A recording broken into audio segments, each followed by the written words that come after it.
We are Deb Null and Roxy Sutherland of Nerd Roller Skates, Calgary, Alberta's full-service skate shop.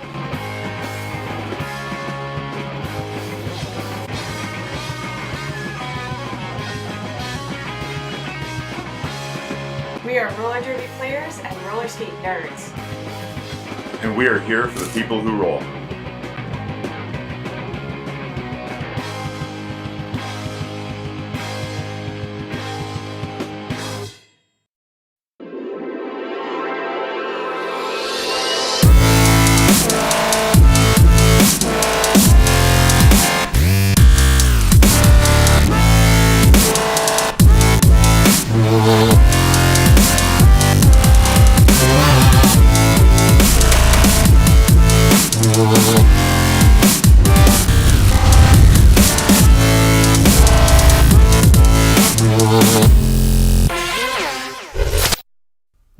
They told us to just sell skates online. You won't have any overhead. Put some skulls in your advertising, you'll make a mint. That was never our plan. Our plan was to make a store where all day we are fitting skaters, fixing skates, teaching customers, and putting the best gear on their bodies. Before we put 3 W's in front of our name, we made sure we had hundreds of happy customers come through our doors. We're not just Derby owned, we're Derby dedicated. Fast Girl Skates. Hello there, and welcome to the 3rd and 4th place bout of Maritime Mayhem. What a weekend. Holy cow. I have to take a pause there. It's been such a weekend. I'm Dragon Lady. I am the new guy. Let's talk about this 3-4 game just a little bit. Yeah. We've been watching them warm up. They kind of look like bumblebees, which is adorable, but this bout is going to be anything but that. Yeah, the emotions are going to be high for both teams. I think it might be whoever gets under the other team's skin first might make the difference on who comes out ahead at the end of this game. Well, both teams came in 3rd and 4th place respectively, so there could be an upset, which is always important. Also, holding your place is so important. Knowing Puget, I know they can be an emotional team. Watching New York this weekend, it's definitely slipped them up a little bit. Yep. So I feel like technically they're evenly matched. It's going to be the game of who gets into whose head first. Right, exactly. And this has been the tournament of upsets. Already we've had 4 teams that have swapped places in the last 2 games. So are we going to continue the trend? At least we've got them in the same bracket. The 1-2 game, it's coming up. 1st and 2nd place coming into this tournament. So yeah, it could be a slight upset. It won't be a huge one, but it'll be interesting nonetheless. And speaking of that, Puget Sound coming off that almost upset on your mom this morning. Holy crap. Wow. What a way to start your day at 9 a.m. Yeah. But we are going to do full team intros here. I'm going to kick it over to Randy Pan and Bangers and Smash. Right. And I hope you enjoy the bout. Have fun, guys. Enjoy. Hello. Yes, Smash. This will be fun. It will be fun. Well, one of the things I'm anticipating with we're talking about the rivalry, we're talking about the experience with each other, but I think one thing that would be very interesting to watch is the style of play that's very different between them. With New York Stock Exchange, we have a very technical game, very refined technical game. Everything's very set up. They're great athletes, they're great skaters, but they come with a very technical, disciplined game. Puget Sound is more of an energy game. They push their athleticism, they push their style, they push their hits. It's not as defined. They got their set plays, but they're really going for the energy. So we're going to see the energy game versus the technical game. I think that dynamic is going to be very, very interesting to watch. We're introducing the Puget Sound Outcast right now. Number 100, Scott Slamilton. Number 11, Thunderstruck. Number 12, Walker. Number 14, Ryrod. Number 19, Corey Payne. Number 213, Lowrider. Number 22, England. Number 23, Quadzilla. Number 2468, D-Bot. Number 247, Hollywood. Number 35, Radillac. Number 55, Corporal Punishment. And number 56, M. Jensen. Coming off a high for the previous game they played in today, almost overtaking your mom. They had the lead for so long. It's going to be It's going to be interesting to see what they do to Shock Exchange here as we get into the bout. Yeah, I imagine they caught your mom off guard, but watching that, Shock Exchange is going to be a little more prepared, a little more ready. But the game was so strong, no one expected it to be as close as it was. So while they're ready, they might be a little intimidated by that as well. And I agree. And here's who's playing for Shock Exchange in this bout. Number 0, Sammy Dangerfield. Number 125, Malcolm Sex. Number 14, Malin Brando. Number 164, Carl LeFou. Number 2, Chris Sosbo. I hope I said that right. Zabo in there, maybe? Zabo. There we go. Number 20, Abe Drinkin. Number 241, Ladies Night. Number 275, I Am Havoc. Number 42, Jeffrey. Number 6, Jonathan R. Number 67, Tank Lloyd Wright. Number 77, Buster Cheaton. Number 833F, Carnage Asada. And number 9, Ken Slice. Excellent. So the main thing I anticipate from this bout is I think it's going to be bananas. It's going to be fun.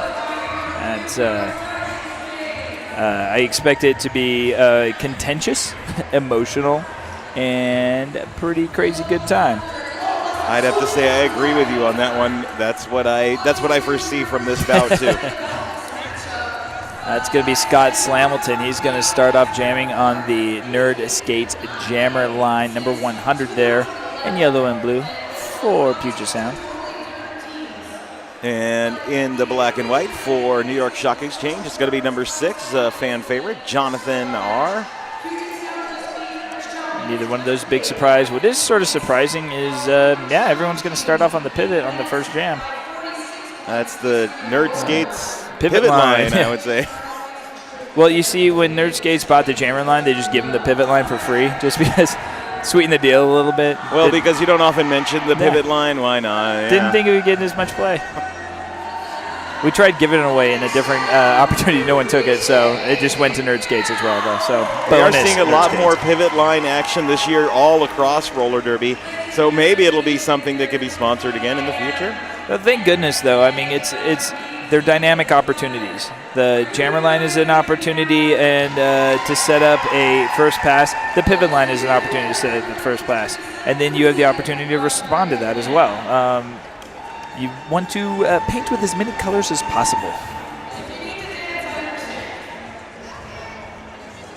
We got Shug, head ref on this one. Enjoy seeing him everywhere. I enjoy seeing him everywhere. Referee from New York. Ubiquitous and very, very solid, very controlled. So, yeah, I like that his crew is running this.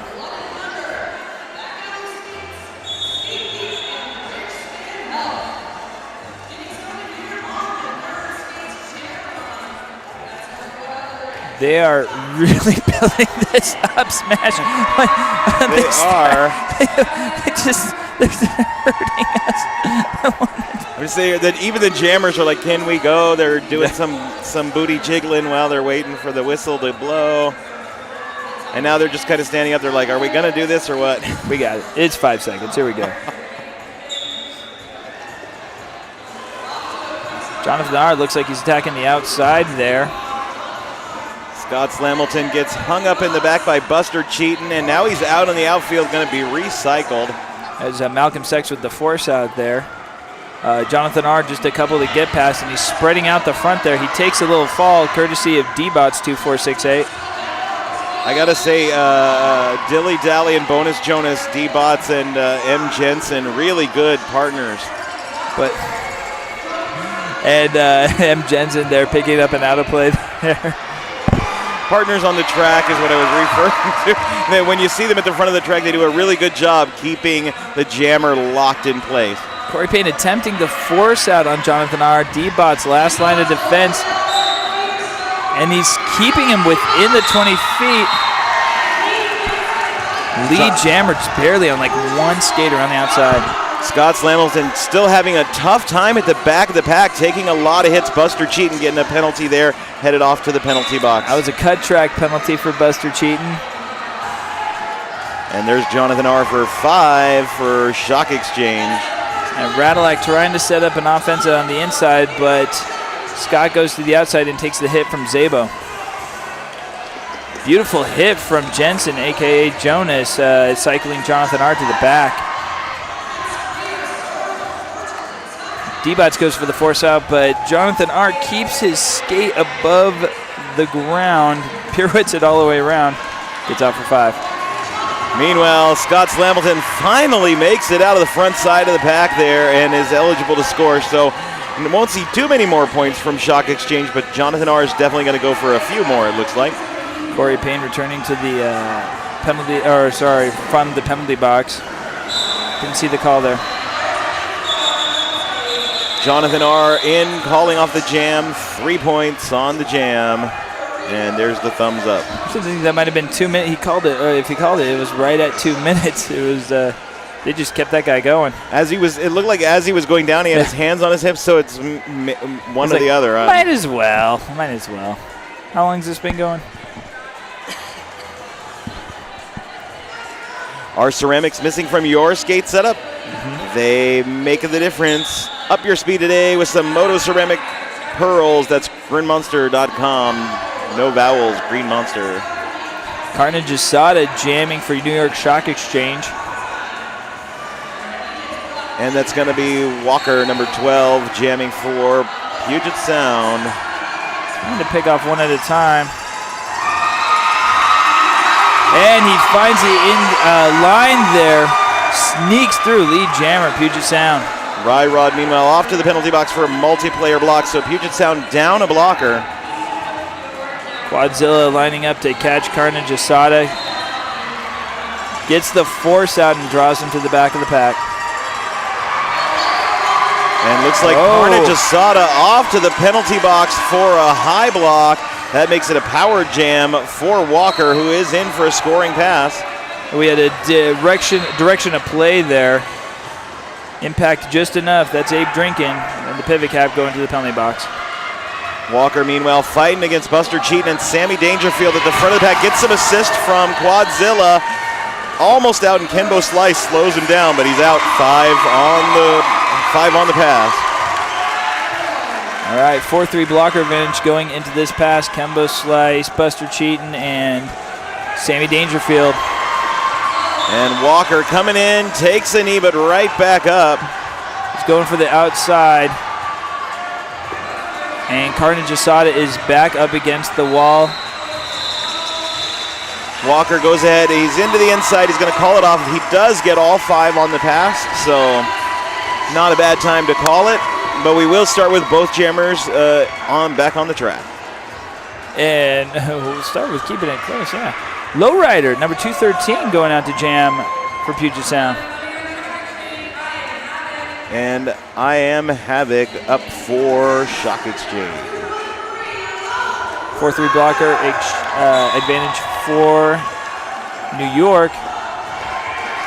Wide open inside line, pulled open by number 42, Jeffrey. Lowrider really struggling with the defense at the back of the pack there. Has made it about to the middle and then is driven out by number 67. That's Tank Lloyd Wright. Corey Payne drops New York Jammer to the inside, and then he does to the outside, and he's dragging I Am all the way back. Meanwhile, Lowrider still struggling about mid-pack to get any momentum there. But he's not giving up. Again, he's driven out, going to recycle, and Shock Exchange going to take him all the way back as well. Defense locking down on Iron Hammock for this one. Stand aside with the inside hit. And now either a high block is going to get called. Yep, there it is. At the front of the back, we've got Corey Payne trying to get Lowrider out. But Lowrider still taking a beating. That was 1-2-5. Malcolm Sex driving him to the outside this time and recycling him back. Radilak with the forearm. Now this is the first scoring pass for I Am Havoc.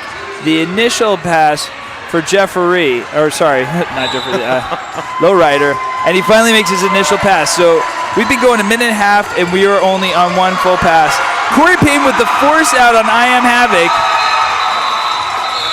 Meanwhile, coming back in the pack, Lowrider, but the whistles are blown before any points are eligible. Oh, wait, there was a change. 1 point given. Guardian was told there was somebody there, so he picks up 1.5 for Shock Exchange. I believe that's the jammer lap point that was picked up there. You don't get any of the penalty box points from the jammer lap point, which is why it's only 1.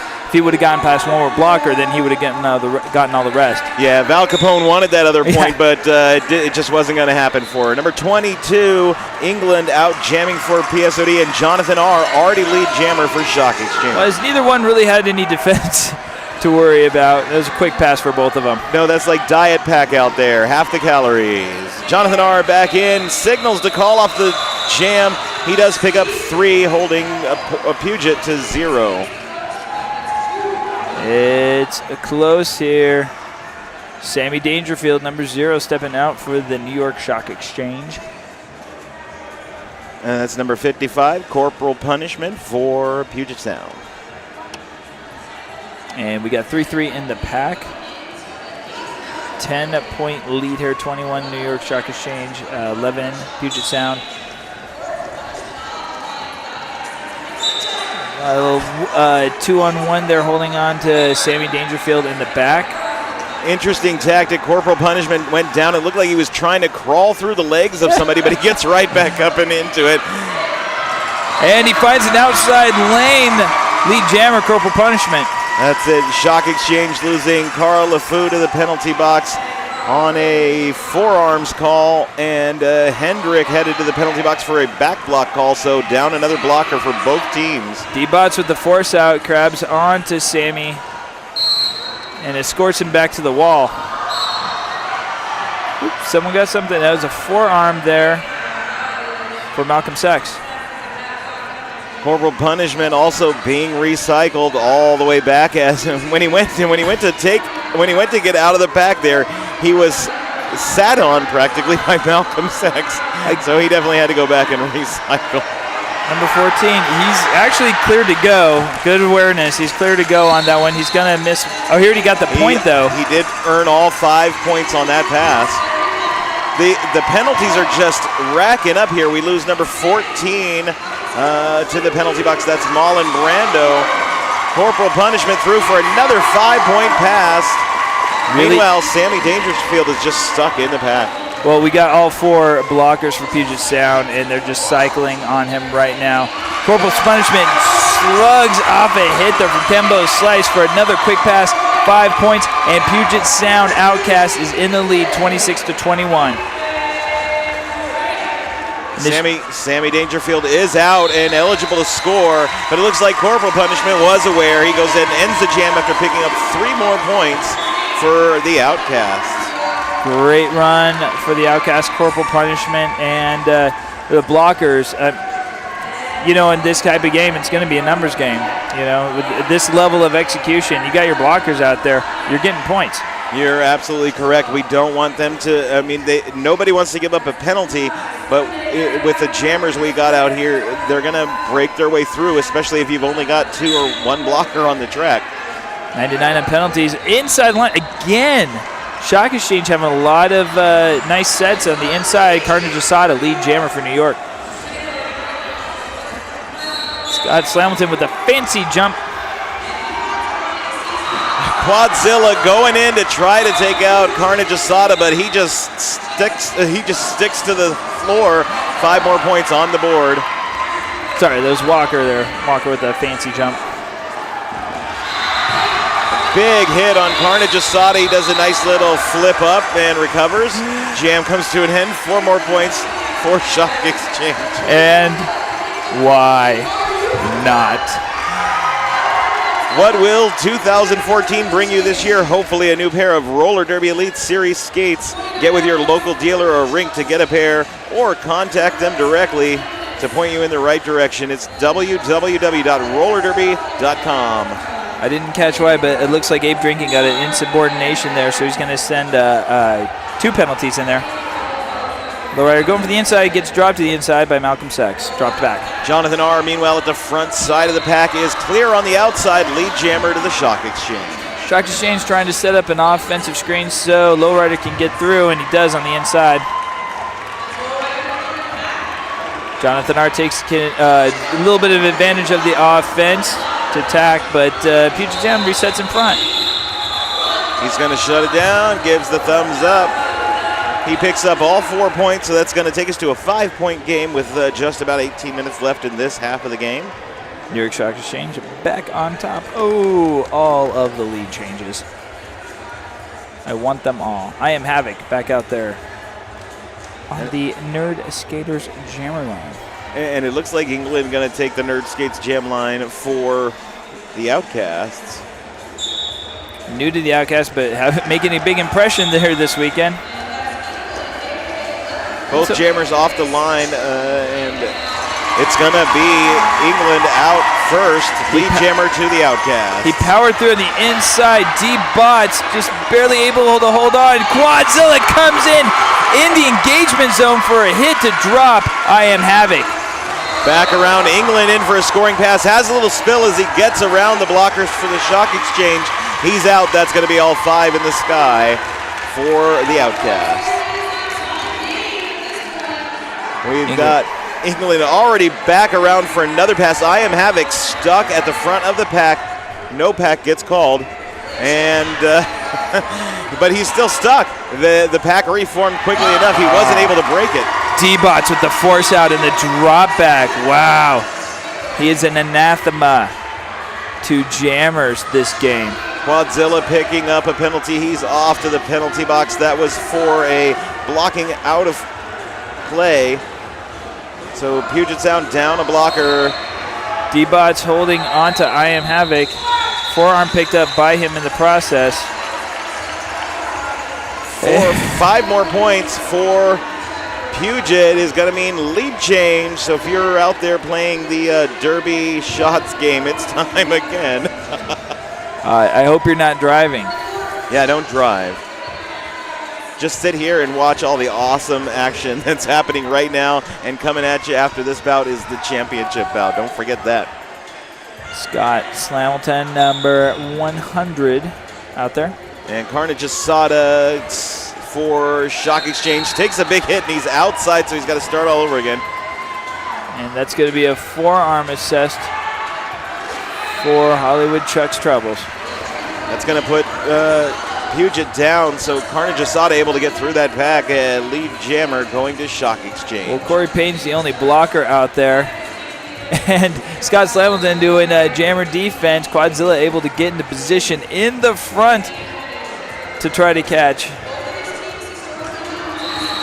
Meanwhile, Scott Slamilton continuing to be recycled, and Carnage Asada now recycled. Dilly Dally Dylan Bots returning to the track. And right on Carnage Asada. It was Scott Slamilton dropped back again. No pack assessed, reassessed.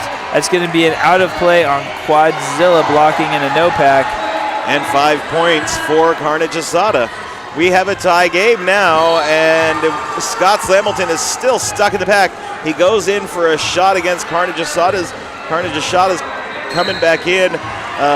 It's a swoop and a miss. And Scott Slamilton finally makes his initial pass, forces the call. 4 more points to the New York Stock Exchange. 4-point game. What else can you say? You know what? I got something to say. They were the first roller derby storefront 7 years ago, and they thank everyone for the years of support. Derby owned and operated with the most knowledgeable staff ever. Take advantage of huge savings during October, their customer appreciation month. Avoid the big box websites. Stick with them. The first, the best. Fast Girl Skates. www.fastgirlskates.com. Number 12, Walker out there, and Jonathan R., number 6 for New York Stock Exchange.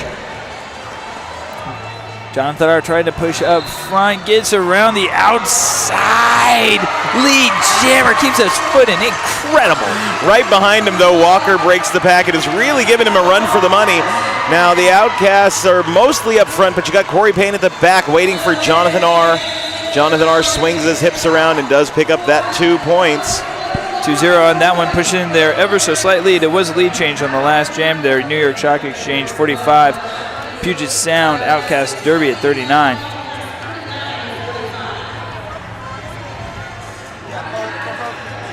Interesting. Abe drinking Wyatt out there, 20 in the Jammer helmet. And number 55, Corporal Punishment, coming up against him on the Nerd Skates Jammer line as we go to an official timeout. It's a great time to say thanks so much to Radar Wheels. They are sponsoring the tournament MVPs with lots of swag. It's too bad there's not an announcer MVP. I'd like to vie for that swag bag myself. It would be a kick where we don't want to be kicked as any kind of award. That's about all we deserve anyway. I agree. We're the LVPs. Well said. Well said.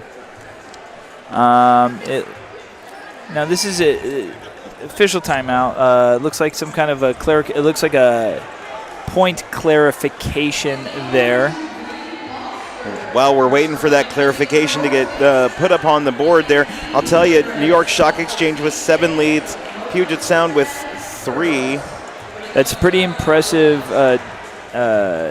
close score for having over a 2-1 lead advantage. So yeah, this official timeout is in fact to confirm that the score is correct on the board. It's speaking highly right now of Puget Sound's execution to have that few of lead jams but keep it this close. However, you can't afford to let that get away from you. I wasn't listening to you just now. I apologize. I don't blame you.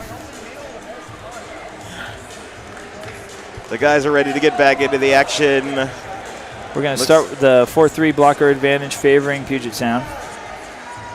Looks like we're just finishing things up here. The penalty board tracker is making sure everything's accounted for and everybody has served their time. Corporal Punishment sitting on the most points right now, 18 points in his 2 jams.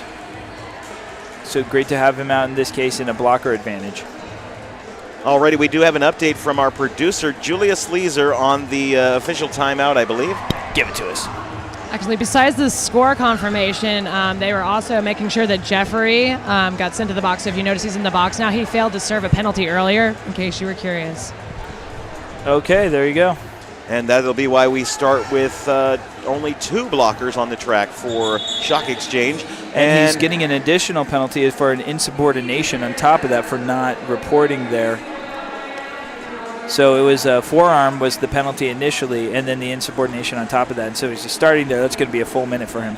We went back to an official timeout. It looked like there was some clarification with the outside pack as the refs are going around kind of clarifying things with the outside pack, and then a little bit of cleanup on the floor. It looked like there was something on the floor right near where the pack is currently standing. Right.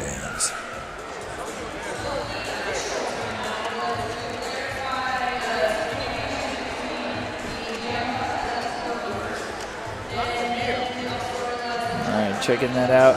Corporal Punishment. You can see him on the right there. What's over here? I think they should dance for us.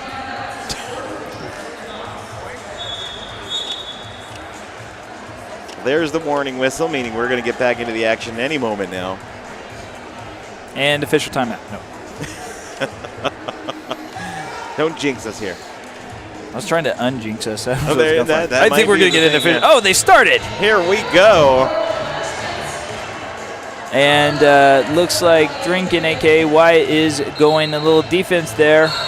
And a big spill on the floor for Corporal Punishment. It's going to be a forearm call on Buster Cheaton. Thank you. I got confused there because I saw a cut track go up too somewhere. Well, the cut track, I believe, was signaled from the outside on Corporal Punishment. It was. There he goes. It's been picked up. So he's going to leave. That might give Wyatt lead jammer here. It is a possibility. Wyatt coming in pretty hefty, takes a spill to the floor, and then gets trapped up by Stand Aside. Stand Aside trying the force out there, then Ryrod, then Lowrider. And despite all that defense, Wyatt does a great job staying up and on his skates and in bounds to make that initial, that scoring pass. Now, I haven't seen any indication that they changed the lead, so I'm not sure if Abe Drinkin is lead jammer or if lead's stuck with. Yeah, I haven't seen that indication. Illegal procedure. Corporal punishment came in within the engagement zone in the front. That is something you do one time. Yep, that means he goes back to the penalty box, and we keep on trucking with Shock Exchange, putting up another 5 on the board. Not worth rolling the dice on that one. Ryrod forced out, so he didn't want to set up the trap until Wyatt made another scoring pass, which has happened. New York Shock Exchange pushing it with this. Ryrod now at the back looking to take out Abe Drinkin. He's able to escape being the GOAT, but not able to hold on to Abe Drinkin too much, but now they're really doing a good job managing him at the front of the pack. Jam came to an end. Yeah, 4 more points there. I believe that's 19 points for Wyatt on that jam. And 2 very unfortunate penalties for Puget Sound, giving New York the opportunity to push out that lead.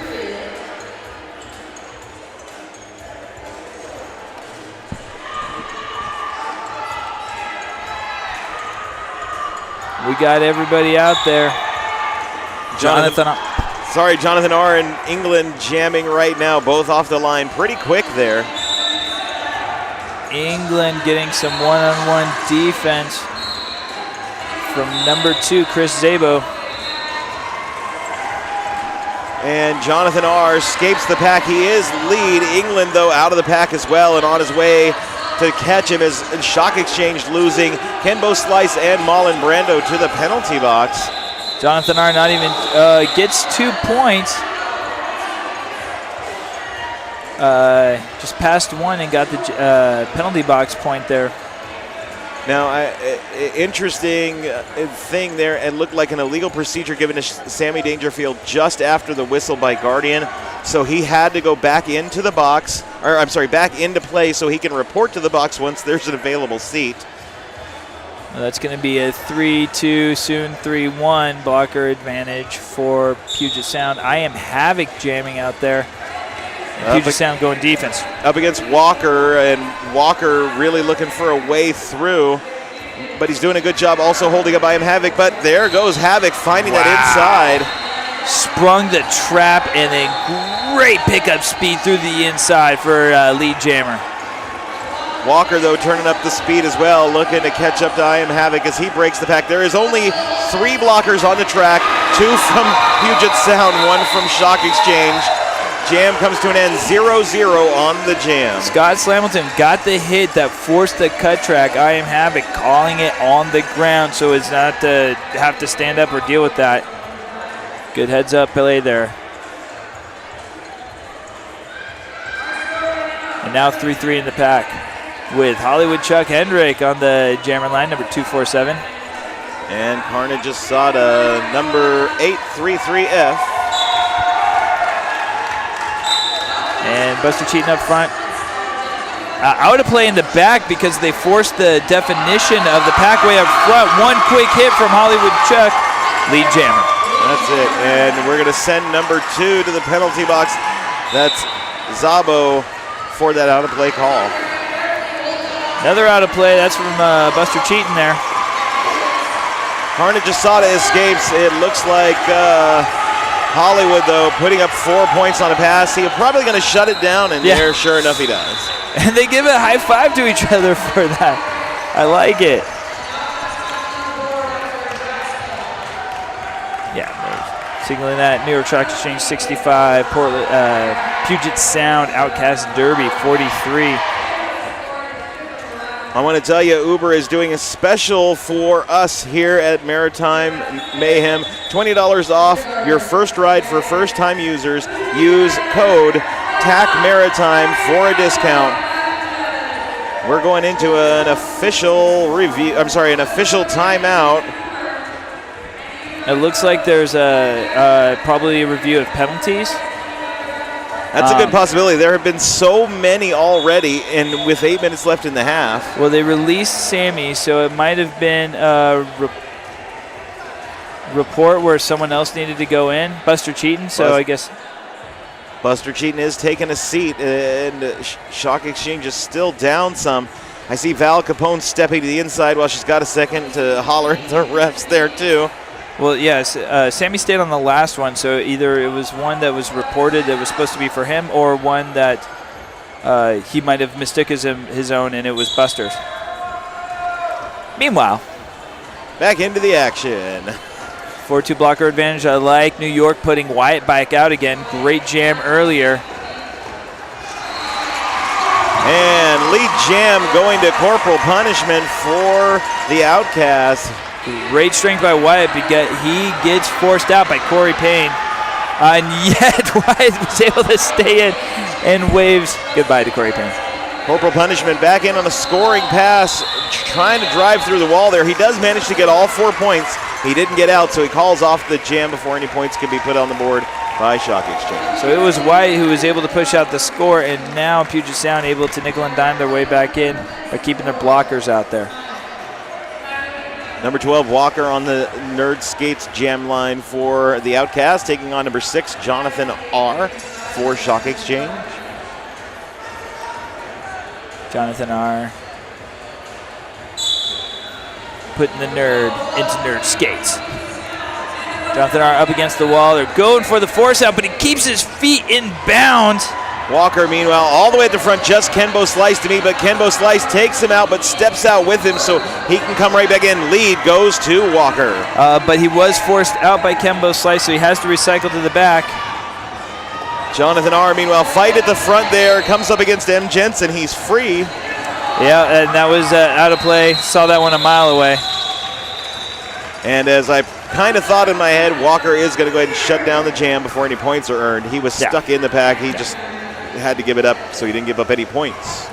Yeah, called it when as soon as Jonathan R. got out, but it was as he was getting out, the penalty was picked up, so that's going to put the Puget Sound at a disadvantage. A good opportunity for New York to start pushing back the lead up to where it was. And New York's going to put out number 275, I Am Havoc, to see if they can increase their lead. Number 22, England, up against him, really pushing on the wall of defense right there at the back. Someone got a forearm. You're right. Someone got a forearm. They're headed to the penalty box. It's going to be number 2, Zabo off to the penalty box. And it looks like D-Bot's also off to the penalty box as well. And England is already around again on a scoring pass after getting his own way through. We got Corey Payne and Thunderstruck trying to hold on to I Am Havoc. Thunderstruck really playing without a play, and he pays the price. He is going to get it. That out-of-play awareness. England going on back. He's going to call off the jam on his way back around. He did get all 5 points on that. It looks like jammer lap point was picked up at the last second by I Am Havoc before it was totally called off. I'm confused. I was trying to see what the penalty that was picked up by Dilly Dally was. I believe that was adjusted to 0 on that last pass, and then an extra point was giving, so it might have been an extra jammer lap point that was already being sat on by Puget Sound.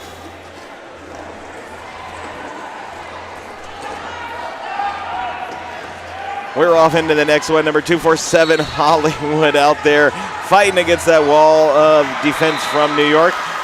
And I believe that's Malcolm Sex jamming for New York Shock Exchange and having some success. Yeah, lead jammer. 4-2 blocker advantage, so that's great for New York right now. Hollywood out and working his way back to the pack. That's going to bring the jam to an end. 3 points for the Shock Exchange. 3-0 on that. And now we're going to a 4-3 blocker advantage for New York. Number 12 Walker back out there for Puget Sound. Carnage Asada, 833 degrees Fahrenheit. No, 833 F. Beef. Really? It took you that long to get the number? Thank you. Thank you. Yeah, it's Carnage Asada Beef. That's what the number stands for. Sometimes I'm slow on the uptake. Appreciate that. That's all right. You got it now. I was sitting down that like. There were probably people at home who were like 833F. I don't get it. Scott Slamilton, Quadzilla up front, holding Carnage Asada. Walker kind of stuck at the back himself behind the defensive wall that Shock Exchange has put up. Corey Payne coming from the penalty box to reinforce. He's sitting on 4 penalties. He's got to take it a little easy. He doesn't want to push it too much farther. All the defense up front. Walker finds an inside hop there and then edges on the outside. Lead jammer, Puget Sound. Meanwhile, Carl LeFou headed off to the penalty box, and Quadzilla as well. Quadzilla for a back block call, and now Shock Exchange also losing number 20. Wyatt to the penalty box as well. I think it was a low block. I didn't really see the. I didn't have a clear eye on the. It was actually a forearm call. And Walker pushes out for a 5-point pass. Meanwhile, Carnage Asada being ground up in the pack. Great offense from Corey Payne. It wedges open an inside line for a very quick 5 points. We're almost to a lead change. Let's see what happens. Walker will have to make 2 more passes with score. Once again, the beautiful, beautiful offense by Corey Payne, getting in the middle of the 2 blockers, and reinforcements arrive on the defense. You really have to give it to the defense for Outcast too. Really, really holding up Carnage Asada. He just needs to pass 2 players for a lead change here. Scott Slamilton off to the penalty box. That's going to put Puget Sound down on end. They're also going to lose number 4 to the penalty box there right at the end. Wow. Wow. This is a great bout. 2 points separating these 2 teams, and both teams have serious reasons to want to take this game. Now, the last time we saw Puget Sound Outcasts in about this morning, it was a very similar point score at the half. Only 1 point separated the 2 teams when we went into the half. That was an 18-point jam just now for Puget Sound. They're really making a comeback. There's a great opportunity to end this period in favor of New York as they have a 4-2 out there. Jonathan R. jamming. Very likely we get another lead change, and we don't have a lot of time left in this period. Buster Cheaton going on his 5th penalty. And just this first period here. And Shock Exchange was pretty heavy in their earlier bout. Now Jonathan R. all the way through, picking up 4 points. No points for Puget Sound Outcasts. But he called it with more than 30 seconds, so this is an opportunity. So I imagine they would want to run out the clock and then try to just get the momentum into the second half. However, they're giving an opportunity to give lead jammer over. However, they still have the blocker advantage for New York, so they can still hold on to their lead going into the half. This is true. We've got 125 Malcolm Sex back up on the jam line, and number 247 Hollywood Hendrick on the line as well. Let's see how it plays out as we get back into the action. Scott Slamilton gets the force out now on Malcolm Sex. Hollywood Chuck up against 2, gets a little inside angle, is lead jammer, but Malcolm Sex right behind him. I don't imagine, I've got Hollywood pushing it. I would try to call it and get at least the blocker advantage. Maybe he's trying to go in for a point, and he gets into the pack. He shuts down the jam. I don't see the fingers yet. 2 to 3. So he actually picks up a point, and guess what? That's going to leave us with a 1-point game at the half in favor of the Shock Exchange. Well, the blocker advantage there was what was going to work for them. So even though Hollywood got out first, they were able to get their jammer out right after Nathan, right afterwards. So it was unlikely to get enough points for lead change there. The opportunity was created, but I believe that's going to empty the penalty box for the start. What about Scott. Oh, man. That is some crazy stuff. Now, if you want to see what we're seeing here, and you want to see the points spread, you want to see the penalties, which are pretty hefty on both sides after that half, you can check them out after each half at ringster.net. And you can just find the bout in the list of bouts, and you'll be able to see all the stats. They update them every half. So it's 26-26 on the penalties right now. So they're very even on the penalties. 1 point bout. Don't know what lead Jammer's looking at right now, but I imagine it's pretty close, probably favoring New York a little bit here. Well, we've got our high scorers are number 12, Walker, for Puget Sound, and then number 6, Jonathan R., for Shock Exchange with 27. So 28 for Walker, 27 for Jonathan R. So really, we're looking at the score. It's a pretty even point score by all the jammers that are going out there as well. Yeah, it's even in every way, and honestly, going into the second period, anything can turn the tide. It's whatever one team chooses not to address. Your head game's got to be on point. Your penalties have got to be under control. You've got to keep that level of execution, though, while doing that, and you've got to find that balance. The balanced approach is what's going to make the difference. This is the third bout for both of them this weekend, and so we're going into the hitting 3 hours of skate time for both of them. So that last little detail that they worked out in their training is going to be the payoff here, honestly. You're absolutely correct. And the biggest thing coming back in is going to be, we've already got 2 on Puget Sound with 4. We've got 2 with 4 and 1 with 5 on Shock Exchange, and that's dangerous in the second half. If you're already picking up 4 in the first, if you get another 3 in the second half, you're going to short your bench, and that's not what you want to do in this game. And if these are the guys you're relying on for execution, then you're rolling the dice with them in putting them back out there. Maybe give them a second to chill. Maybe try to save them for the second half of the second period, or either that, or they could just dial it in and execute it and not put themselves into trouble. Abe Drinkin is on 4 for New York Shock Exchange. Buster Cheaton is on 5. They've been out there a lot. Corey Payne, who's a huge asset, on 4. So, yeah, you got to be really careful with how you play them. We're going to throw it over to some sponsors. We'll be right back, and please stick around and enjoy all the fun.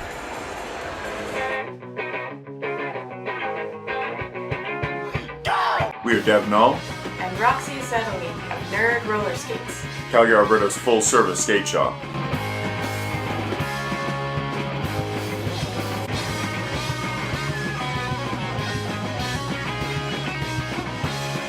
We are roller derby players and roller skate nerds. And we are here for the people who roll.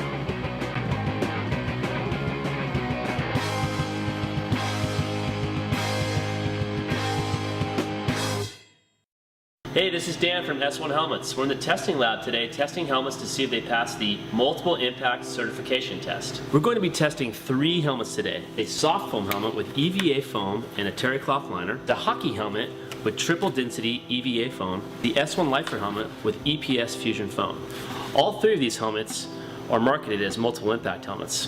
We're going to test all of them today and see which ones actually pass the test. The multiple impact test is when we drop a helmet to achieve a velocity of 4.57 meters per second. This simulates a 10-mile-an-hour impact or a 4-foot drop. The same helmet is tested 3 times in the same location. The helmet must reduce the energy pulse to under 300 Gs each time. Anything over 300 Gs can result in a traumatic brain injury or a severe concussion. In summary, the soft foam helmet with EVA foam and the hockey helmet with triple density foam did not pass the multiple impact test.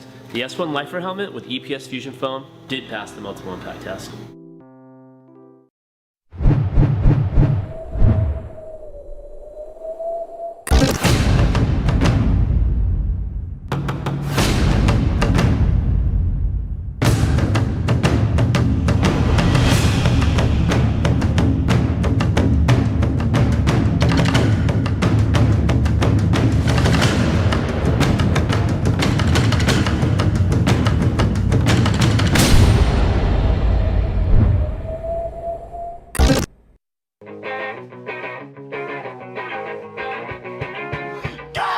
Deb Null, and Roxy Settley of Nerd Roller Skates. Calgary, Alberta's full-service skate shop.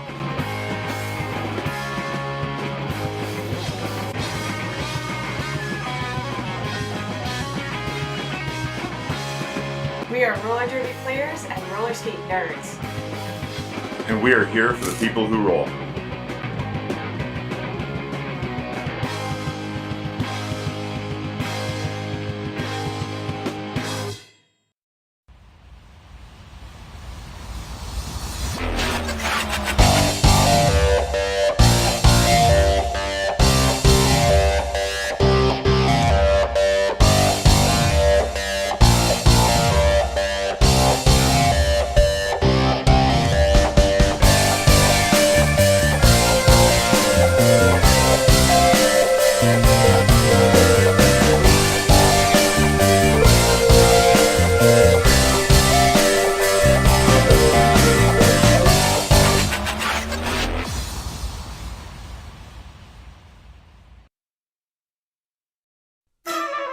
They say we don't do enough.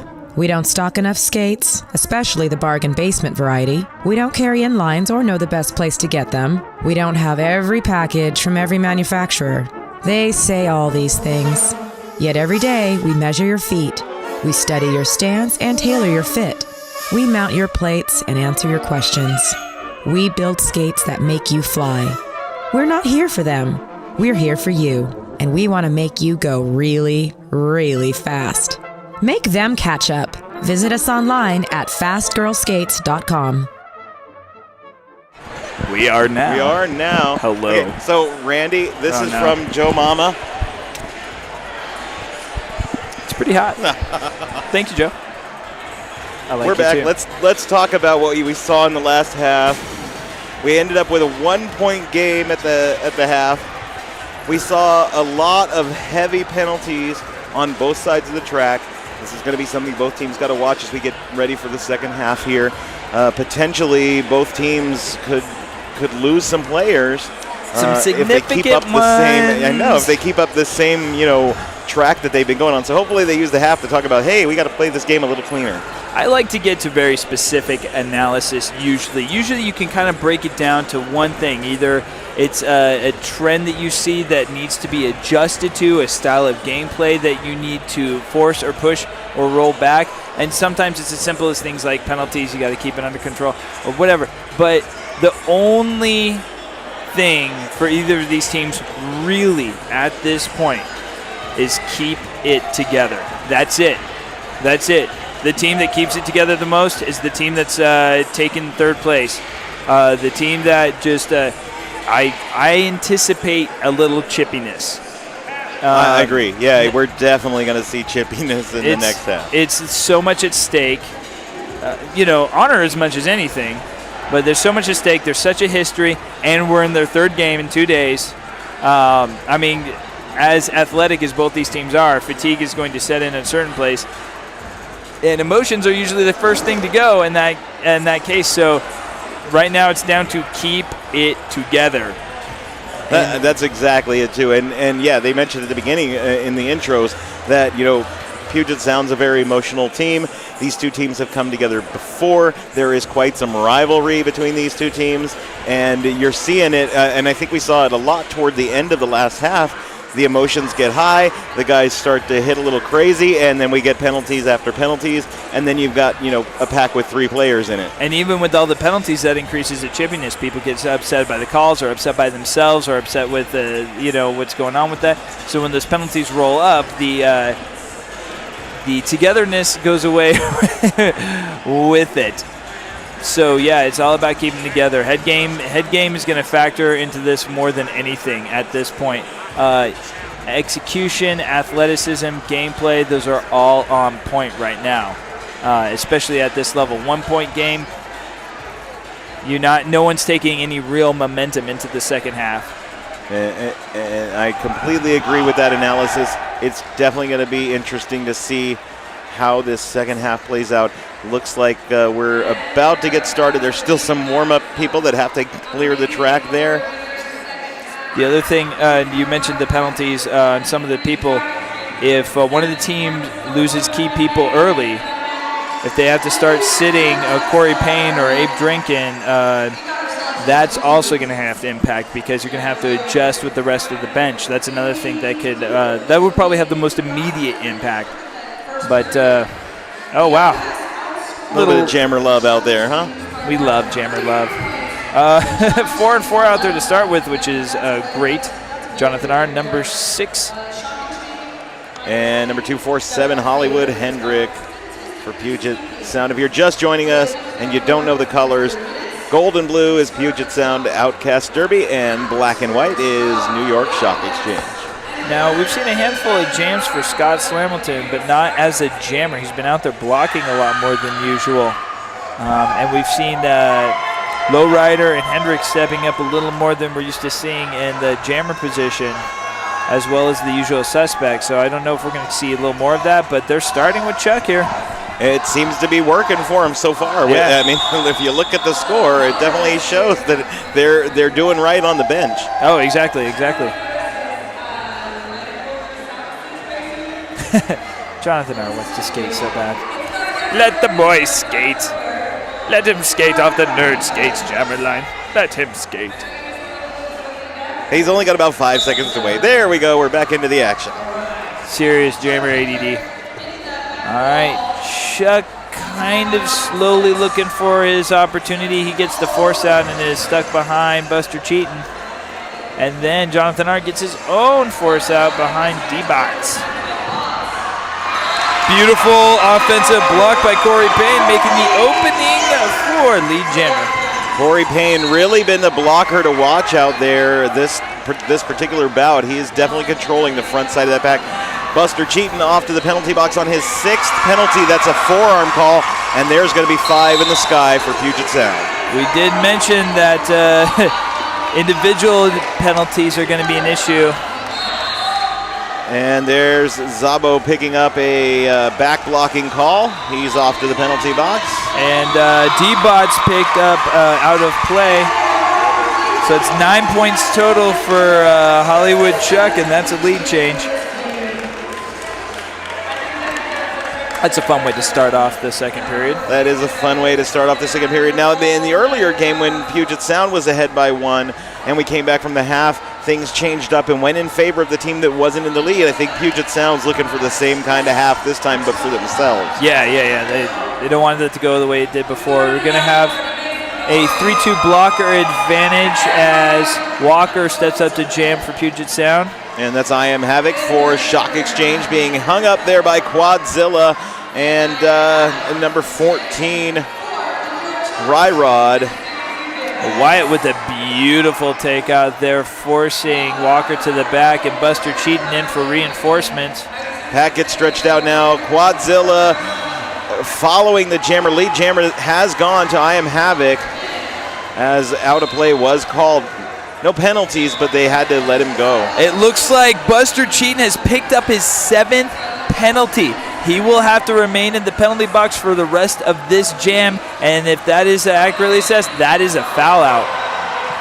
And a high block on I Am Havoc means there's no more jammer for Shock Exchange, so this means it's a power jam for... It looks like Quadzilla, because Quadzilla is currently holding the star, so there was a star pass while all that action was happening in the bat. We are going to go 2 minutes, and that's, yes, Buster Cheaton does pick up his 7th. In 2 jams, he is fouled out of the rest of the bout. Quadzilla taking a big hit there. He's able to knock it off. He makes it around Abe Dreeken. He is now eligible to score. That was his initial pass. 4-2 blocker advantage, 4-3 now blocker advantage. And it looks like I Am Havoc has just left the penalty box. So good penalty kill by Shock Exchange. Quadzilla taken to the outside, almost into the penalty box himself. That was a hit courtesy of number 2, Zabo. Wyatt trying to grab the star, but he get a force out in the meantime. Forearm call on number 14, Ryrod. He's off to the penalty box. That's going to put Puget down a blocker as well. Meanwhile, Quadzilla is through, does pick up 5 points on that pass. Walker is forced to the back there. And that is the end of that jam. So much has happened. So much has happened, and it's a 9-point game at this time. We've lost one from the bench for Shock Exchange. Buster Cheaton is out. So that's what we were talking about, and they were playing him pretty heavy. So now they have to adjust how they're going to play their lineups. Yeah, Buster Cheaton in 12 of 13 jams, so that definitely is going to hurt their bench. Looks like England out very quickly for lead jammer.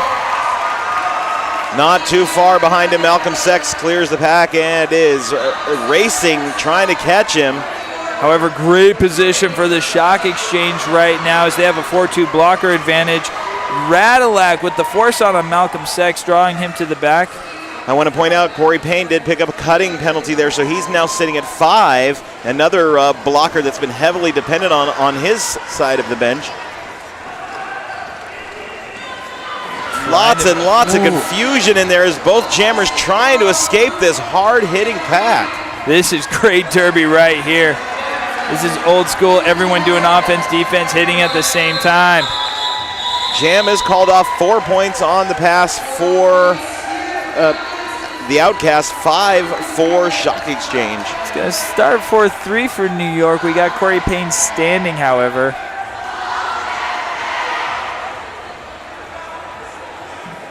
Fans putting out some energy for the Puget Sound Outcast Derby skaters here. Corporal Punishment, number 55, up against Jonathan R., number 6. There's the whistle. Jonathan R., really quick attack off the line, does get caught up in the blockers there. They catch him really quick. He was just a hair from being, escaping. Corporal Punishment being hung up at the back as Jonathan R. finds the inside line. Lead jammer going to Jonathan R. Made his own force out there. We got Jensen trying to make an opening, but Wyatt catches Corporal Punishment as he's just about to escape. Jonathan R. now back in, has to push his own skaters out of the way, and then comes right up against Outcast. Someone's getting a low block. Wyatt gets the force out, but yeah, that's going to go to Corporal's Punishment as Wyatt was getting up. The skates got locked up there. The legs got locked up, and Corporal Punishment was already out. Was all the way out. So Jonathan R. meanwhile going to put up another 5 points for Shock Exchange. That's going to bring them ever closer to another lead change. Wow. Corey Payne one-on-one with Jonathan R. there in the back. Wyatt trying to get the offense. And Corey Payne able to take out Jonathan R., but being taken out himself by Marlon Brando. Able to recover and get back in. Jonathan R. still fighting for getting out of the pack and scoring. Another good penalty kill by the Outcast this time as Corporal Punishment is returning to the track. That was great one-on-one by Stand Aside there, number 4. And Corporal Punishment goes in for a hit. And gets a high block call, giving another power jam to Jonathan R. This is not what Puget Sound wants to do right now. This is part of the keeping it together thing I was discussing earlier, which is not a demonstration of that. Oh, easy pass, just a little hop from Jonathan R. He takes a hit with his thumbs. Jam ends another 5 on the board for Shock Exchange. Things have changed up. It's an 8-point game in favor of Shock Exchange at this point. We go into an official timeout. It's a great time to say thank you to some of our sponsors. Roller Derby Elite signifies our highest level of skates and components, engineered and designed for advanced skaters demanding the maximum level of performance. Roller Derby Elite. Are we now talking in the deep voice? In a world where Roller Derby Elite. I can't talk that deep. Well, you know, honestly, this OTO benefits Puget Sound a little bit, actually. They were getting a little hot out there, and their play was getting a little dangerous. They were giving themselves opportunities, and instead of capitalizing on the momentum of the big jam and losing one of their losing a Shock Exchange player, they got in their own heads there and gave, especially Jonathan R. If momentum swinging towards the Shock Exchange and Jonathan R. is jamming, he will put points up. He will put a lot of points up, and he will enjoy putting those points up, and he will demonstrate his enjoyment of putting those points up. I agree with you heartily. Puget Sound definitely needs to calm themselves down, get back into the game, and get back into what they were doing to maintain that closeness and get back in the lead if they want to take this game. I can only imagine this is an impact assessment discussion right now. We only have one person in the penalty box. It is corporal punishment. And it was that trapped up skate. He didn't fall small. He was kind of sprawled out there, ended up catching up another skater and tangling him. So, yeah, this may be the question. I do see Val Capone standing there talking with the head ref. I think you're right. His legs were locked up there. I don't think it was his second penalty because it seemed like a pretty straightforward check. He got a high block for it, but I think that was incidental contact, which would still land you at the penalty box. But the leg wrap looked like it, would cause pause and discussion, which we are seeing right now. We're going to get confirmation on that in just a moment.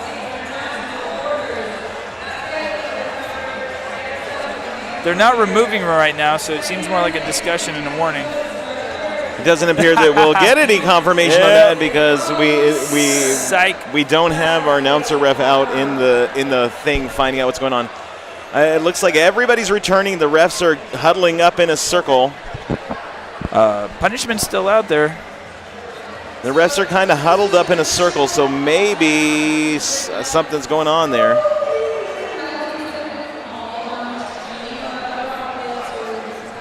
Apparently, whatever the discussion was something we're not going to be privy to.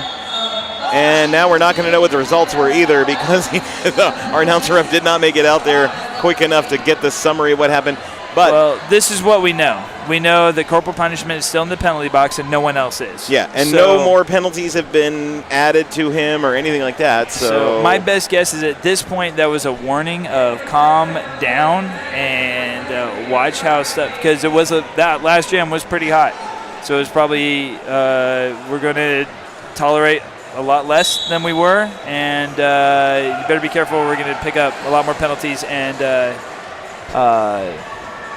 explosions. Meanwhile, Kimbo Slice. Out jamming for the first time right now. He gets lead, and it looks like an out-of-play penalty going to Quadzilla. He's off to the penalty box. The warning was there, but he still stuck on a little bit, and that was all it took. Corporal punishment is back.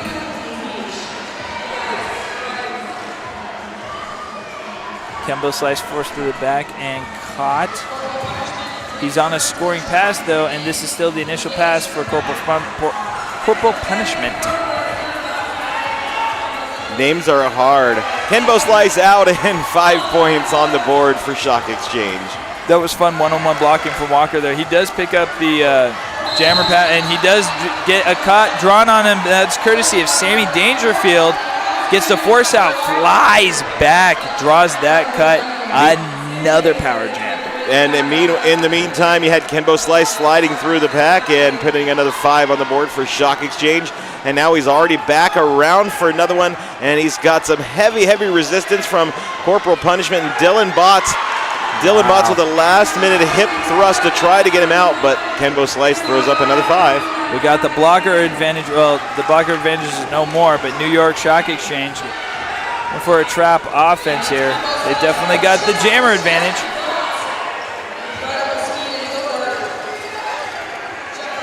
And Walker returns from the penalty box. Radillac gets the force out. Kembo Slice calls it off, gets 5 more points for his troubles. Big run here from New York. That timeout worked out even more for them. They're coming in very clean position-focused play there. They are keeping it together. They are keeping it together much better. I think maybe the impact of losing somebody from their bench may have set in, and they're like, hey, you know what? We can't lose anybody else. Yep. Let's get in there and play it up a little bit cleaner. So who's out there on the Nerd Skates jammer line first this time? That is 247. Hollywood Chuck Kendrick. And 125, Malcolm Sachs. And Malcolm Sachs already picking up a penalty. That's a forearm. I keep saying when announcers say something's going well, it tends to be a jinx. And there goes sorry, New York. Marlon Brando back to the penalty box as well. That last jam was a 20-point jam for New York. But things are looking to change up here as Hollywood Hendrick through and lead jammer ready to put some more points on the board for Puget Sound. It's not just getting the momentum, it's what you do with it. You know, Puget Sound can keep it together. They can execute. Nice trap offense, nice opening up the middle there. Quick 5. We still have a 23-point lead for the New York Stock Exchange, however. Hollywood Hendrick coming in looking to beat that down a little bit more. He comes in, goes around to the outside, and he's going to pick up a back block call as he's coming through, and he's off to the penalty box. Corey Payne with the assist there. I don't know if that was signaled early or it just came up right as he was exiting. We'll find out when we find out what the mystery points are at the end of the jam, or when he comes back in. Malcolm Sex, meanwhile, has returned, is taking a beating as he's trying to get through the pack here. He's attempting to hand it off, but he goes to the inside there. That's an initial pass, so it doesn't cost him any points to take off his star. And clearly we're going 2 minutes on this. Yeah, we already had a lead initially, and here we go.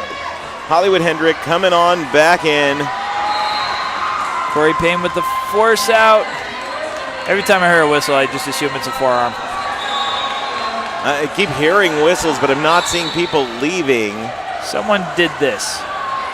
So direction of gameplay on. There we go. There's somebody leaving the track finally. That's Corey Payne, and that puts him at 6, which is huge. He is having so much impact in this bout. If they lose Corey Payne, it's going to be very difficult for them. Yeah, he's been out 16 jams now, the highest jammed blocker. They are really depending on him, but one more penalty means it's no more Corey Payne.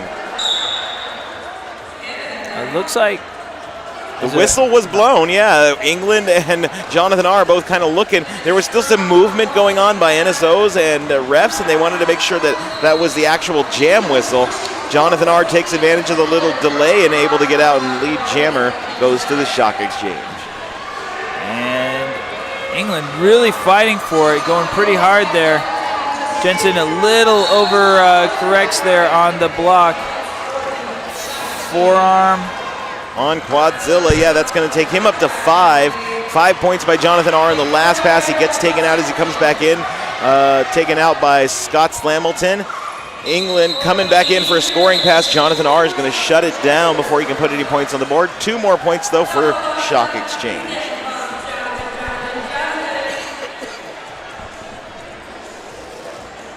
New York pulling away a little bit more. 32-point lead right now. It was, 1 point at the half, and then there was a little bit of a run there for Puget Sound, and then all of a sudden New York turned it right around, and they're keeping their momentum. They're keeping their skaters on the track, and you can just see it in their gameplay. Their gameplay is a lot tighter right now. Walker versus Wyatt on the track as we get back into the action. And Wyatt, almost around on the outside, gets taken out. I couldn't see who it was specifically. I think Rod took him out. Meanwhile, Malcolm Sex off to the penalty box. That's going to pick up his 6th penalty, I believe. Back block on Wyatt. Abe Drinkin going to the penalty box as well. Yeah, Wyatt, that's 5. That's 5 for him as well. So we're going to start. He's going in as a jammer, so it's going to start this as a power jam. Well, I don't think Walker realized he was going when he called off the jam. It looks like, yeah, Walker putting the star back on, so possibly it was not meant to be called, and now I hear the whistle's blown for an official timeout. And we got to, as it stands right now, we have a 5-2, 42 in the pack advantage. And I have to point out, penalty-wise, New York currently sitting with 3 of their depended upon blockers, and one who's also been in a jam a few times at 5 penalties. That's not a good place to be. And on the other side, you've got Corey Payne at 6 and Quadzilla at 5. Everyone else sitting at 3 or 4, which at this point in the bout is okay as long as you don't pick up a couple in a row. Far from ideal, certainly, but. And right now, with as high as the emotions are running out there on the track, a couple could happen in a row. It'd be pretty easy to pick up an insubordination. Make sure Daddy is checking in on everybody. You good? Good. We're good. Let's do this. I think making sure everybody's reported, everybody's served, that nobody needs to be removed, because this has been a very, very penalty-heavy game. Looks like a little bit of point adjustment as well. Sound Guardian checking in with his scorekeepers there. So I think we're just making sure the right amount of points got signaled in, because there's been so many.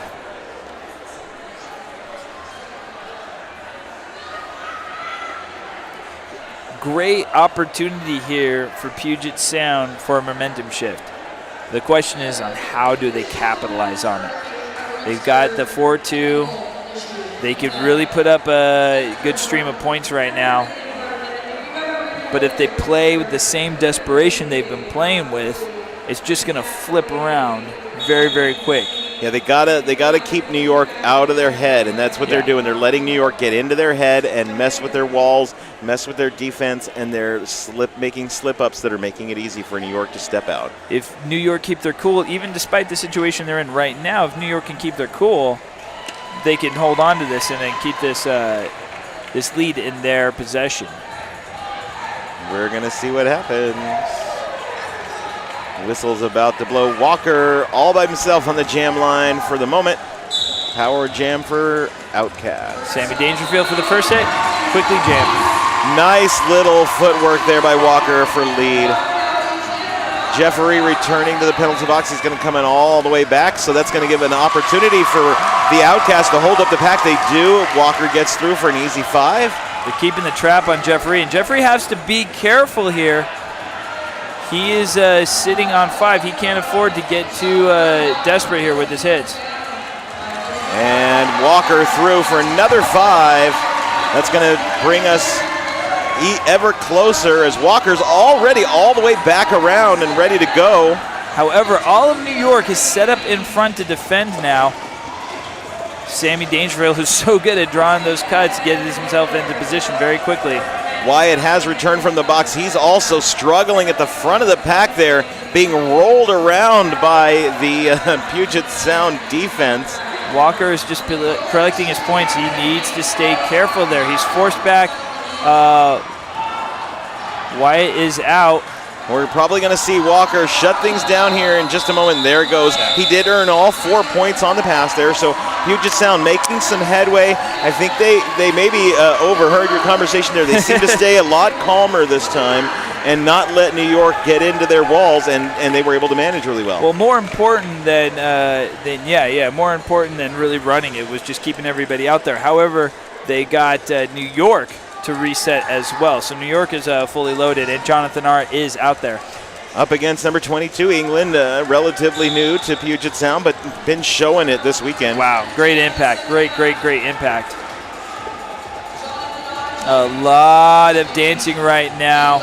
Both teams really focused on their... and now for being that new, he was really good about keeping himself in control and staying inside and coming to the back. That's it. Yeah, he saw his feet go over the line. He's like, don't stand up, don't stand up. Jonathan R., meanwhile, really trapped to the front side of the pack there. Scott Slamilton really trying to drive him to the outside, but he holds on. Lead jammer to the shock exchange.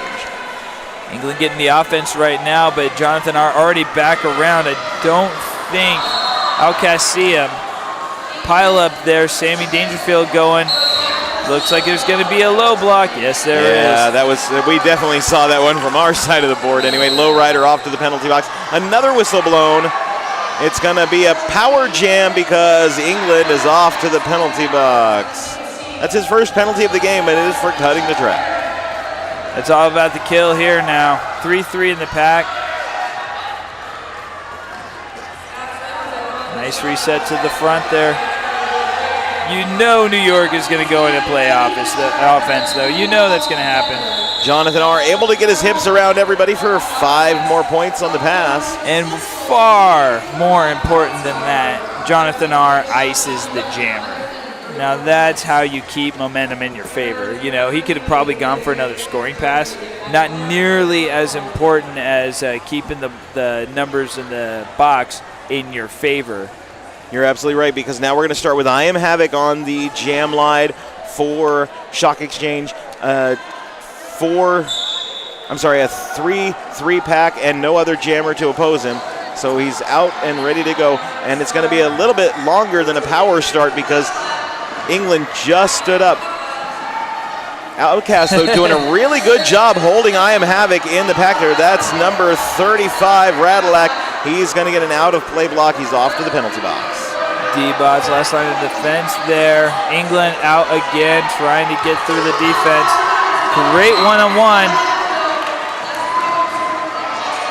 I Am Havoc, lead jammer. England, though, back on the track and out quickly, chasing him down, or maybe looking to put some points on the board. I Am Havoc in with a nice little hop, skip, and a jump over the apex. Calls off the jam. Great control. 3 more points on the board. Great control on his part. Only 26-point lead here for New York. However, that 26 points is actually huge right now. It's marginally much bigger than it looks. Yeah, that can swing in one jam, but the way the game is being played right now, those points are worth a lot more. This is not going to be as easy as it looks for Puget Sound to come back to. They either have to do everything really right from here on out, or New York has to start doing something really wrong. We're not seeing a lot of that. I completely agree with you. Malcolm Sex jamming for Shock Exchanges all the way up at the front of the pack. He's taken out by Ryrod and going to have to recycle. And jamming for Puget Sound, it's Hollywood Hendrick, and he also gets recycled. Everyone's going back. We're almost halfway around the track. Thunderstruck picking up a penalty there. That puts him at 5 penalties as Malcolm Sex clears the pack and is the lead jammer for the Shock Exchange. And Hollywood Chuck Hendrick is down. He was up on his skates in a slow stumble.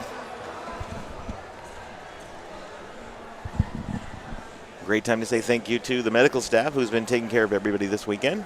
They're heading on their way out there to check him out, see what he needs, and get him taken care of.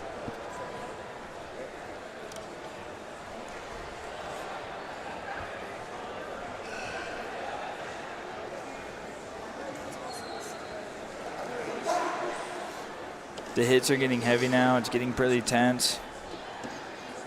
Yeah, it's kind of like a madhouse out there on the track. And that's part of that high emotion, and that's why we're seeing so many people with so many penalties. And you can see what's at stake in the gameplay here.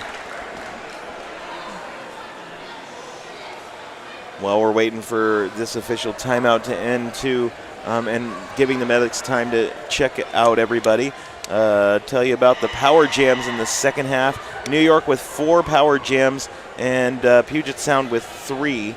And you can kind of see that in the score right now. It's reflected in the score that New York has been given more opportunities to make points on their own.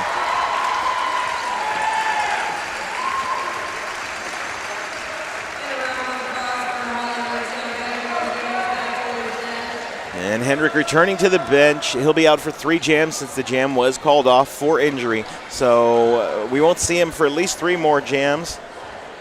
But we are going to see some more derby action here in just a few moments. Looks like we're going to get number 100, Scott Slamilton, taking the star against number 6, Jonathan R. So we got a total of 42 penalties for Puget Sound and a total of 39 for New York. Relatively close, but those 3 can make all the difference. Scott Slamilton, we have not seen him jam for quite a while. I don't believe that he's been in since the beginning of the game.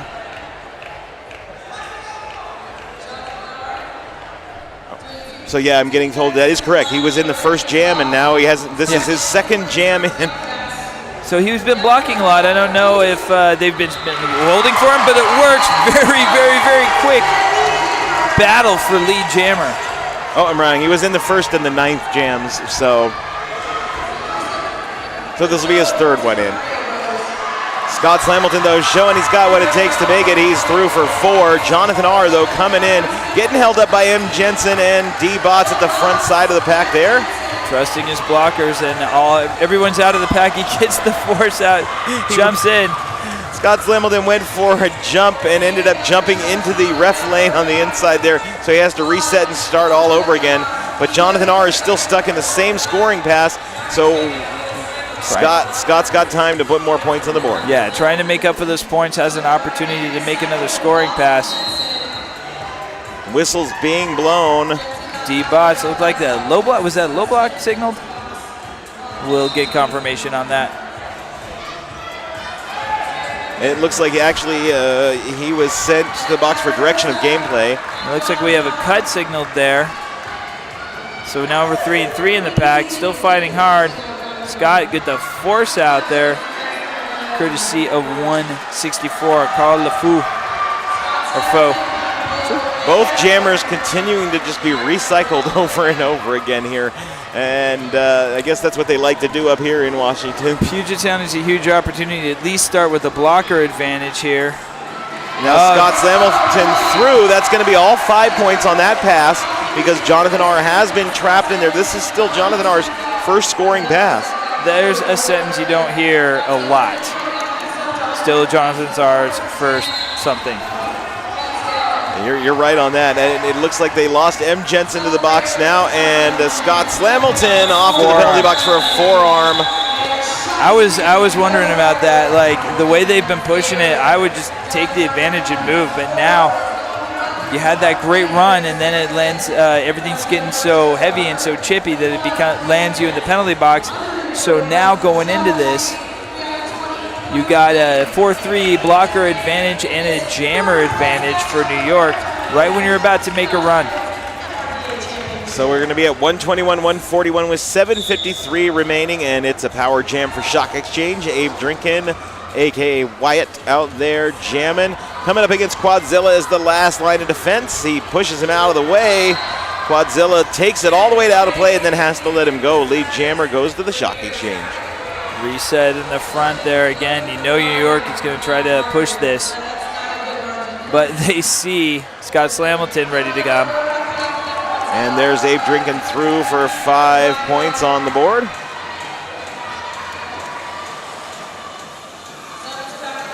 And Scott Slamilton is back, hoping to make an impact he had on this last jam, attacking the middle of that wall.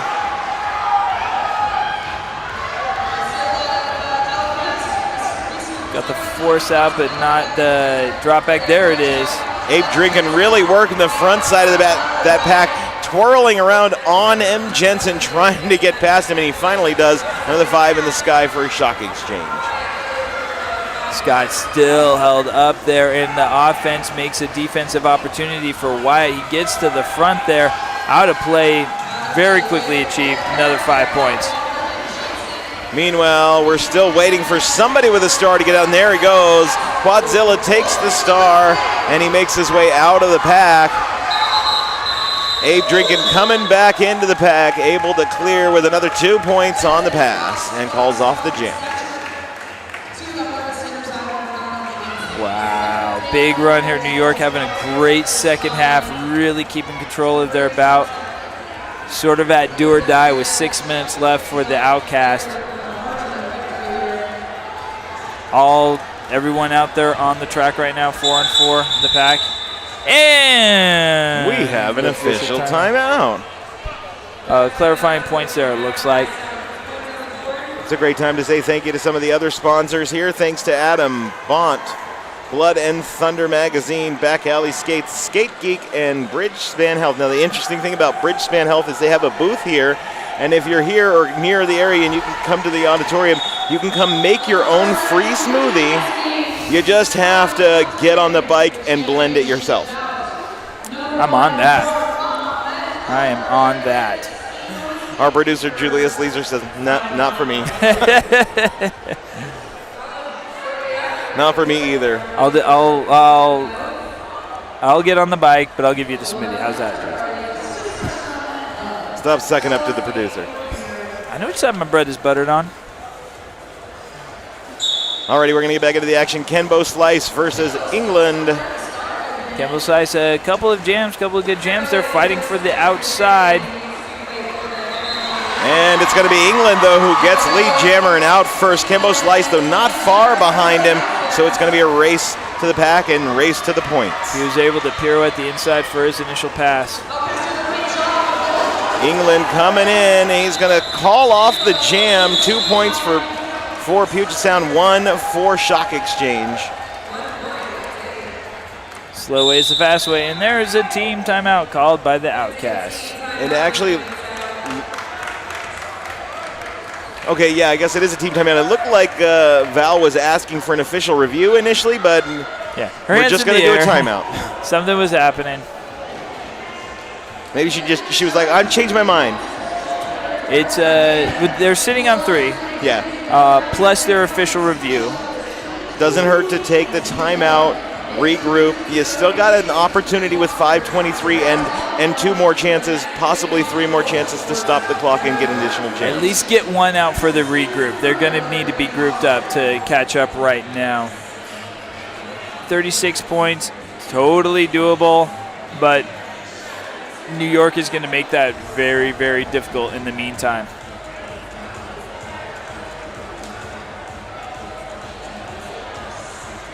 Looks like we're keeping the lineup out there that was going there. Quadzilla, Radalac, Jensen, and D-Bots. Hollywood, Chuck Hendrick in the jammer cap.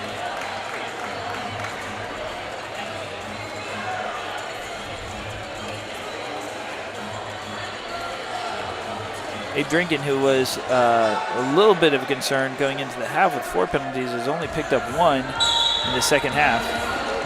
So he's in a pretty comfortable space to execute. As we get started, Jonathan R. gets trapped in the backside of the pack and looked like by his own blockers even potentially. And now he's back. He's up to the front trying to break past D-Bots, M. Jensen, and Quadzilla, who pushes him back into the pack, making it so that Hollywood Hendrick can get out. Lead jammer goes to the Puget Sound. And Quadzilla jumps to the front to support the wall there. Hendrick through on this scoring pass. 3 in the Radalac instantly in the offense trying to set up a screen. D-Bot was attempting to draw back on Jonathan R. But Jonathan R. never actually went out. He held his own against Quadzilla, trying to drive him to the outside. 4 points for Puget Sound as the jam comes to an end. It's tempting to try to push the lead at this time, but you also want to keep your control there. So maybe the easy points until you get a point where you can push it. I think that's their strategy based on what I was seeing play out there is try to get the jammer out and force a cut so we can get a power jam. Yeah. That would really be a boon for Puget Sound right now, so it's not a bad strategy if they can pull it off. Number 12, Walker, jamming for Puget Sound up early to the front side of the pack, gets hung up by Malcolm Sex and somebody. Sammy Dangerfield. I Am Havoc sees the light of day on the inside, pushes his way out, lead jammer New York. Man, New York is just in a position to cruise now, kill time. You don't have to engage, and that's exactly what I Am Havoc is doing. Great control from New York Shock Exchange right now. That's it. He's just going to take his time, work his way through, and he gets 5 anyway without having to risk anything as he comes through the pack. Now Walker's really got to break the pack so that he can get out and stop the points bleed. Beautiful hit by Sammy Dangerfield there at the end, forcing him to the back of the pack. Yeah, look at I Am Havoc's style, his composure. He's not going desperate. He's not going huge. Oh, and that was actually, sorry, I was just getting told that Corey Payne did pick up his 7th penalty. He has fouled out. That means we've lost 1 from both benches during this game. And Corey Payne's that's going to be a lot for the team. Another 5 for I Am Havoc. Another easy 5. Walker stuck in the back of the pack is looking like he's going to switch to some defense, and that's in fact what he starts doing. New York has pretty much locked it down at this point, not only in the score and the time, but in the gameplay right now. That's it. I Am Havoc going to skate this whole one out because he's the only jammer eligible for score, and he's not having too bad a time of it. There's another 5 points now. Scott Slamilton with a cap pass, so he's out and eligible. But it looks like I Am Havoc still going to let the clock run. Why not? He is watching, though. He doesn't want to give up any points. But the jam comes to its natural end before he needs to call it off with just about 2 minutes left on the clock. Well, you're going to stop it with enough time. I mean, if the 30 seconds ran, that would have been an opportunity to clear it. Outcast did what you should do in this position and call the timeout. Stop that clock. Let it sit for 30 seconds because it doesn't start again until the next jam whistle. And they've got one more opportunity to do that if they can keep time on the clock during this next jam. And perhaps if they questioned a call or a lack of the call, they might be able to review what they assume is a call or lack of call. And that might also stop the clock as well. That is also a possibility. And we saw that tactic used earlier in the Shock Exchange Gatekeepers game. So, yeah, you got plenty of opportunities here to stop the clock. So it's still a potential that Puget Sound can pull it out. It's going to have to be 2 perfect jams, though. Let's be real. It's 47 points at this point. 2 minutes. Yeah, you can push most of that 2 minutes and get a full another 2-minute jam, but it's got to be a perfect couple of jams here. I agree. And the way that Shock Exchange has been performing thus far, I think that they're just going to maintain and control. So they're really looking to grab lead, run down the clock, and get out of here. Yeah, there's nothing in the gameplay or composure that's going to really set this up. There's a whistle. Kenbo Slice versus Hollywood Hendrick. Again, Kemba with careful, gets to the outside. Nice hit from Quadzilla, dropping him to the back. Hollywood Hendrick, meanwhile, picking up lead jammer for Puget Sound. That's one good step in the right direction for him right now. Yeah, put them in control right now. He's got to be careful. Nice job on Puget Sound's defense, holding on to Kemba Slice. Oh, but unfortunately, Hollywood Hendrick picking up a cutting the track penalty means we'll have no lead jammer. This jam will go for its full time, which will only leave like 4 seconds on the clock when everything is said and done. Now, I can almost guarantee you Outcasts are going to call a timeout in that 4 seconds because that's about all there is left. But Hollywood's going to have to really put some points on the board. And we had a little jammer exchange there. Hollywood went for a fake cap pass and clears the pack. Now his star was off, but the referee is giving him 5 points. Well, he was sitting on those 5 points before he went to the penalty box. So those points don't go away just because you go to the penalty box or you take off your star. However, he needs enough for this one. And he's through again with 1 foot up, 1 foot down, and along the inside line, there's another 5 points for Puget Sound. This makes it a 37-point bout now. Gonna need a few more scoring passes plus that last jam. We're seeing a cap pass on Shock Exchange's side of the court too. Abe Drinkin now with the star is eligible to score. And there is the cap pass to Quadzilla. Why not? You got the time. Go on through. Now, of course, Quadzilla, if he makes it out of the pack, will get the points that were already scored. But we don't know how many were scored there. Looks like 2.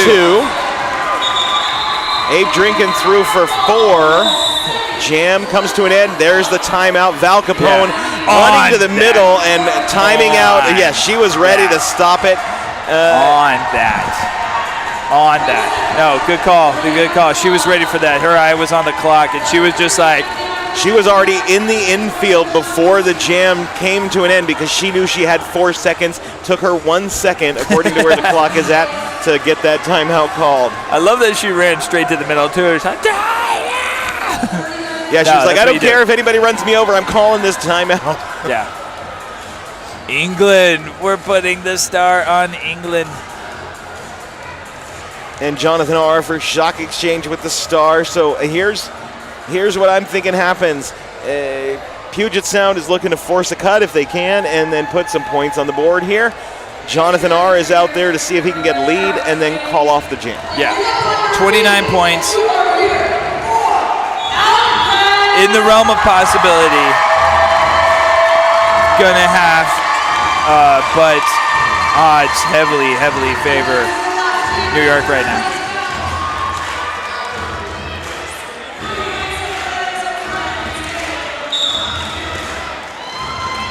And here we go. It's possibly the last jam of this game, most likely the last jam of this game.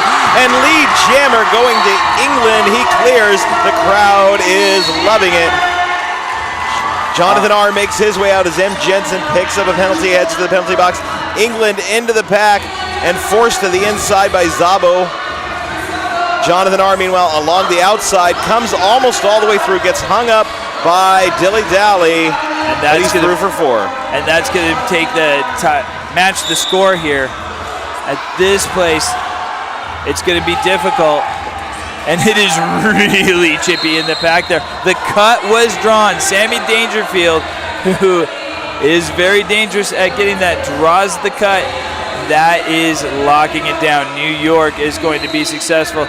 Jonathan R. just hanging out at this point. He has to, because he was not lead, so we've got to play the whole jam out now. We've got another minute.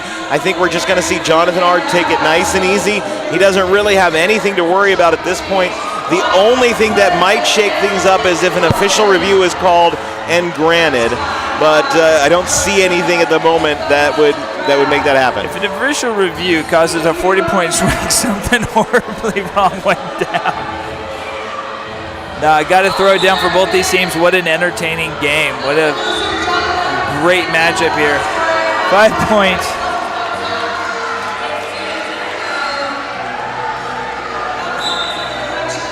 And England back. All the out of plays being called there. That's it. Penalties just happening everywhere. Here's a penalty for you. Here's a penalty for you. You can have a penalty for you. Penalties for everyone. Here's another one. D-Bots with the direction. And there's 5 more points for Puget Sound. England coming through. Jam comes to an end, and Jonathan R. putting up another 4 points for Shock Exchange. What about Bangers and Smash? It was definitely an intense bout, fun to watch, very, very penalty-heavy bout that we just had there, Randy Pan. I am aghast that nobody else fouled out other than one from each bench.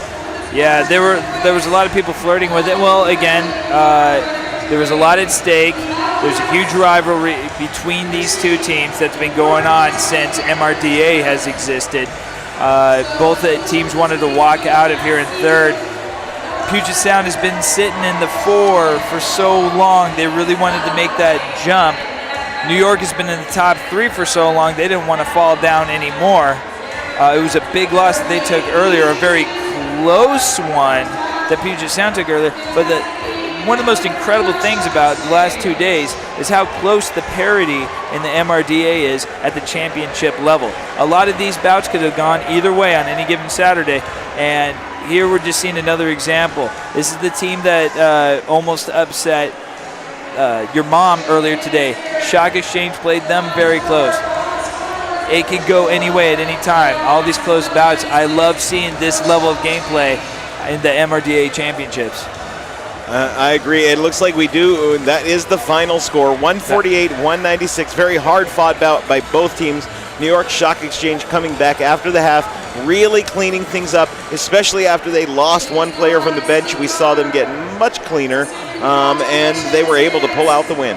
Well, New York had everything in the right place. This is what won the bout for them: composure. Composure against adversity. They're at their opponent's home. They're taking in all that's at stake, all that they want, all that they want to prove, all that they want to show. But they managed to keep their head together just enough to stay on the track when it mattered and capitalize when they mattered. Their composure won. Puget Sound's such an energy-driven team, but the energy has to be controlled. And they played really good and great runs there, but that energy has to be controlled. That little bit of composure, that just keeping it together, that's why New York Shock Exchange is coming out of this in number 3 position. You're absolutely correct. And we saw it demonstrated over and over again. When Puget Sound could come out and leave the emotion out of things and stick together, we saw them be very strong. But as soon as they let New York get in their head, they would just kind of and even when New jump York into it, trying to go for the big hits and the big takedowns, and that was what stopped them. Sending them back to the penalty box. On the other hand, when New York had it against them. If they had 2 out there and no one else, and there's power jam against them, they'd still keep themselves out there and just wait till everybody came out and reset. Very, very impressive discipline and focus. Great teamwork. But, I mean, all the teams we're seeing this weekend are playing at such a high level. The little things are going to be the thing that matters the most. I think so. And coming up next is a game I know many people are going to be sticking around to watch. You've got Your Mom Men's Roller Derby, currently number 1, looking for a three-peat. And you've got the St. Louis Gatekeepers, who have moved into the other slot for this game. And they really, really want to take this. And they have been lights out this weekend. They absolutely have. Lights out. Their defense is unquestionable. Their offense has just been huge ingredient to their success. Gameplay all the way around, depth of bench, power of blockers. They're taking on, some of the best skaters in the world ever with Your Mom. So it's going to be the team play versus the skating execution. It's going to be very dynamic, very exciting, very powerful derby, very good derby. And after so much of it, what's a little more, huh? I absolutely agree. What's a little bit more? And we're going to be... We're checking it. We are going to have an interview. I know. Maybe. There's so going to be an interview. We're hoping for an interview. Looks like we're all set up. All right, we're going to hand it over to the new guy. Hey, welcome back. It's post-game interview time. I'm here with Abe, and third place. Third place. Amazing, though. We're very excited to finish in third place. We would have loved to finish first, but once you don't win your semifinal, third place is the best you can do, and we're very excited to have finished in third place. It's been a very emotional weekend, I imagine, for you guys. Ups and downs, wins, losses. I mean, you've covered the gambit. You guys have come from behind. It's even in this last game, just it's there, it's not there. It's there, it's not there. How'd this last game feel for you? It felt better because our team gelled really well here in the third, fourth game. We were there when we were down. We supported each other. We picked each other up. We had a couple of jammer injuries, which meant that some normal blockers had to step up. They stepped up in a big way. They took their turns on the track, and we carried it through as a team. We're very proud of carrying it through as a team. And it looked good out there. Our prediction was whoever got on the other team's skin first was going to be the one that came out on top. But it looked like both teams played very controlled and very unemotional, aside from the normal emotions that would come from a game like this. It's been 3 years since we played this team, and this team has gotten leaps and bounds better. Hopefully we also have gotten leaps and bounds better in that same time. We would love to play this team anytime. They're a bunch of great guys, and we had a fantastic time playing against the Puget Sound today. Awesome. Thank you very much, Abe. Thank you. It's nice to meet you. Nice to meet you, too. So, coming up, the Gatekeepers will be taking on Your Mom, and you don't want to miss it. If it's anything like this last game, it's going to be one of the best games you've seen all year. So stay tuned, and we'll be back with more action with the MRDA.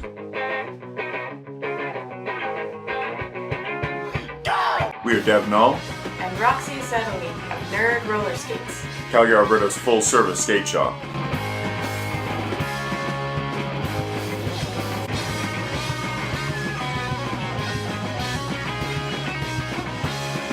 We are roller derby players and roller skate nerds.